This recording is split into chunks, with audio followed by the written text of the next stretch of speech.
I am the Tofu Golem. Please enjoy the video. You start by opening Roblox and signing into your account. Make sure your username and privacy settings allow seeing friends' activity. Once done, check that your friends list is populated, because the fastest way is via friends. If you prefer, use the desktop app for more tools. The mobile app works too, but layout differs. These steps let you access activity feeds and friend play sessions immediately, so you can move on to locating exactly what people are playing.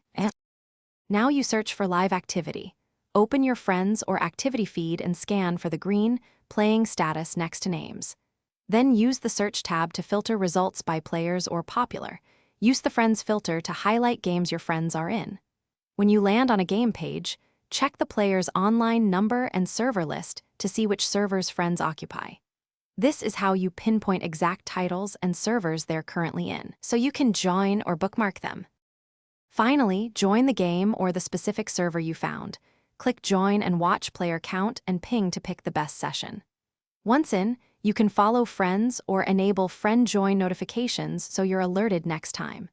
If joining fails, make sure the app is updated, clear cache, and verify your network or server region.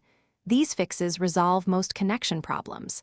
And if you still cannot see activity, confirm your friends' privacy settings, allow sharing their engagement. Thanks for watching. Consider subscribing if we helped you today.